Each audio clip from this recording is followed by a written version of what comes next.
This is a presentation on assessing future information needs. We will introduce our decision maker, review the information needs, and then develop a taxonomy to rate and prioritize those needs. Finally, we will discuss the results and reflect on our methodology. Our decision maker is a graduate student in Health Systems Administration with an expected graduation date of May 2010. She lives in the Washington, D.C. area, is female, and 27 years old, and married. In the coming months, she will face several important decisions in her professional and personal life, and will need to set priorities for information gathering.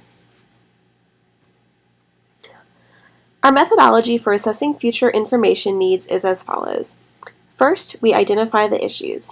Second, we list information needs for each issue. Then, we create a taxonomy by condensing these information needs into overarching themes for each issue. Then we prioritize our information items, rating each on a scale of 1 to 7, with 7 the most important and 1 the least. This step is completed in conjunction with an outside expert in the field. Finally, we develop a resource allocation plan for data collection and analysis strategies. These will range from low priority items to essential items. These are the 3 decisions faced by our decision maker. First, what to do after graduation. What kind of job should she take? In a hospital, small practice, or perhaps in government? Should our decision maker pursue a fellowship? Number 2, should our decision maker and her husband buy a house or condo or continue to rent? Number 3, when to have children. Should she have them soon or wait a few years? Here we see the pieces of information that are relevant to each decision and will be necessary for our decision analysis. First, for the job. The relevant factors are location, career interest, salary needs, available work, and the state of the economy, as in how many jobs are available. For buying a house versus continuing to rent, the important factors are state of the economy, the state of the housing market, available money for a down payment, location, and space needs of our decision maker and her husband. Finally, for having children, the important factors are age, financial preparedness, mental preparedness, and medical status. Next, we will create our taxonomy and condense these factors into 4 broad information needs, which will touch on all decisions, and we will rate each in conjunction with an outside expert on a scale of 1 to 7, 7 being the most important and 1 being the least. Our decision factors were condensed into location, economy, financial status, and plans for the future. Location is central to both a job and a house. The economy covers job opportunities, the housing market, and may affect financial readiness for a child.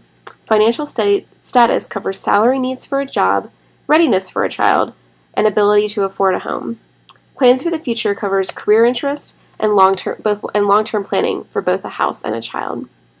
Here you can see the rankings for each, the corresponding average and range, and then a priority level indicated by that average and range. A high average and a low range indicates essential data and needs to be collected now. A high average and a high range calls for rapid data collection, which means that we must plan for collection immediately. A low average and a wide range indicates periodic collection is called for, which means we can gather the information when needed. A low average and a small range indicates a low priority item, but we did not have any that fell into that category. For our purposes, high was any number 4 or greater, while low was any number less than 4.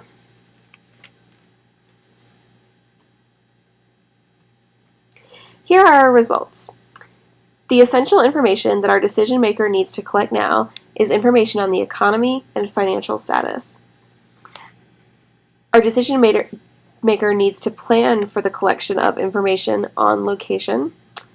And finally, she can collect information on plans for the future when needed.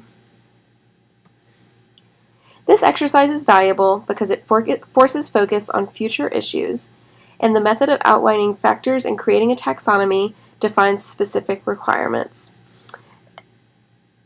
Involvement of outside experts helps to mitigate individual biases. A possible drawback is the reduction of decision factors. While it's helpful to reduce decision factors to common themes, it is possible that the reduction loses some nuance that is important to each individual decision.